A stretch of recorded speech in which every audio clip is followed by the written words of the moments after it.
प्रधानमंत्री Anthony Albanese और राष्ट्रपति बाइडेन, प्रधानमंत्री किशिदा, आपके शानदार आतिथ्य के लिए आपका बहुत बहुत धन्यवाद। आज टोक्यो में मित्रों के बीच होना मेरे लिए बहुत खुशी की बात है। मैं सबसे पहले प्रधानमंत्री एंथनी अल्बनीजी चुनावों में विजय के लिए आपको बहुत बहुत बधाई, बहुत बहुत शुभकामनाएं। शपथ लेने के 24 घंटे के बाद ही आपका हमारे बीच होना क्वाड मित्रता की ताकत और इसके प्रति आपकी प्रतिबद्धता को दिखाता है। एक्सेलेंसीज, इतने कम समय में क्वाड समूह ने विश्व पटल पर एक महत्वपूर्ण स्थान बना लिया है। आज क्वाड का स्कोप व्यापक हो गया है और स्वरूप प्रभावी हो गया है।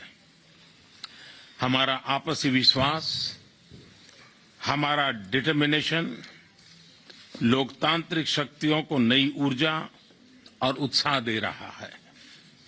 क्वाड के स्तर पर हमारे आपसी सहयोग से एक फ्री, ओपन और इंक्लूसिव इंडो पैसिफिक क्षेत्र को प्रोत्साहन मिल रहा है, जो हम सभी का साझा उद्देश्य है।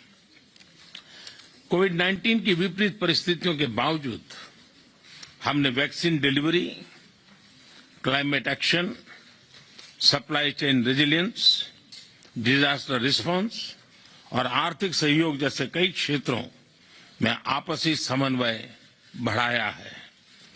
इससे इंडो पैसिफिक में शांति, समृद्धि और स्थिरता सुनिश्चित हो रही है। क्वाड इंडो पैसिफिक क्षेत्र के लिए एक कंस्ट्रक्टिव एजेंडा लेकर चल रहा है। इससे क्वाड की छवि एक फोर्स फॉर गुड के रूप में और भी सुदृढ़ होती जाएगी। बहुत बहुत धन्यवाद।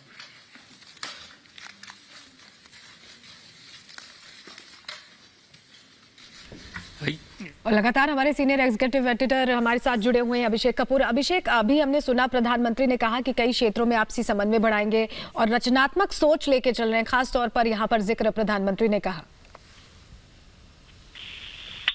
देखिए, बिल्कुल रचनात्मक तो सोच बहुत है, जिसका उदाहरण मैं आपको दूं कि अभी जैसे ही ये समिट खत्म होगी, ये शिखर सम्मेलन खत्म होगा इन राष्ट्र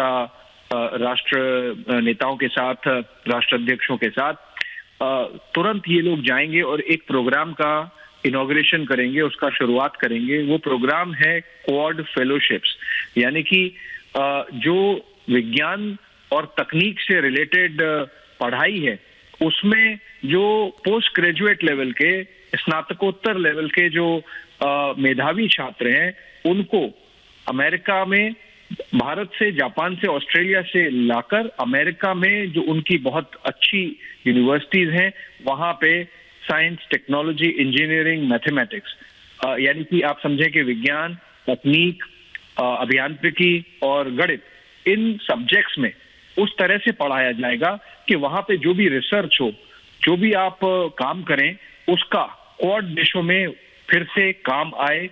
वो छात्र जब वापस आए तो अपने अपने देश को इस तरह से मजबूत करें इन क्षेत्रों में और आपस में कोऑर्डिनेट करें, जिससे कि एक ऐसी सत्ता उभर के आए इन क्षेत्रों में कि कोई दूसरा देश उसका दुरुपयोग करने की कोशिश न करे। उसका कॉन्टेक्स्ट ये है, दर्शकों को समझना होगा कि हमने देखा किस तरह से चाइना ने अपना देश, पूरी दुनिया का सहयोग लेके 5G में और कंप्यूटर टेक्नोलॉजी में बहुत एक महारत हासिल करी, पर उसका दुरुपयोग इस तरह से कर रहा है कि वो ग्लोबल नेटवर्क्स को कॉम्प्रोमाइज करता है, हैकिंग होती है। हुआवी पे दुनिया भर में रोक लगी हुई है क्योंकि चाइनीज कंपनी जो है वो बगिंग करती है, इंटेलिजेंस गैदरिंग करती है, दुरुपयोग करते हैं। उसके अलावा हमने देखा किस तरह से कोविड पैंडेमिक के समय में चाइना का बड़ा ही रवैया जो है नॉन कोऑपरेटिव रहा, ऑब्स्ट्रक्शनिस्ट रहा, रोकने वाला रहा और तथ्यों को तोड़ने वाला रहा। तो ऐसे में ये जो एक विचार उभर के आ रहा है दुनिया में कि हमने पिछले 20, 25, 30 साल में जो चाइना पे भरोसा किया वो अब टूटता दिख रहा है। और ऐसे में चाइना का एक ऑल्टरनेटिव खड़ा होना चाहिए हर चीज में, जो भी वो मैन्युफैक्चरिंग की महारत है उनकी, उस हर चीज में एक ऑल्टरनेटिव खड़ा होना चाहिए। तो ऐसे में भारत बहुत महत्वपूर्ण हो जाता है, क्योंकि भारत के पास ऑलरेडी कुछ ऐसे क्षेत्र हैं जिसमें बहुत ही महारत हासिल है।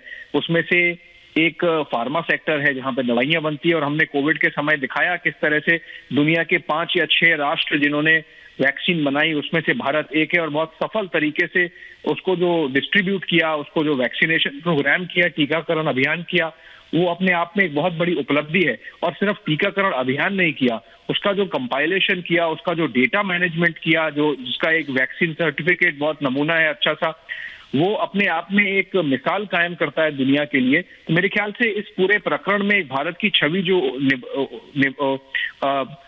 उभर के आई है, वो प्रधानमंत्री मोदी ऐसे मौकों पर कम्युनिकेट करते हैं। थोड़ा सा उन्होंने कल जो भारतीय समुदाय के साथ बात की उसमें किया, और आज उन्होंने अभी एक छोटा सा वक्तव्य दिया है। पर जब ये चर्चा होगी नेताओं के बीच में, और समझे कि आज का कार्यक्रम कैसा है, अभी ये फैमिली फोटो हुआ, चारों नेता साथ में खड़े हुए, फिर हमने ये देखा कि वक्तव्य हुआ, ओपनिंग वक्तव्य जिसे कहा जाता है, ओपनिंग स्टेटमेंट।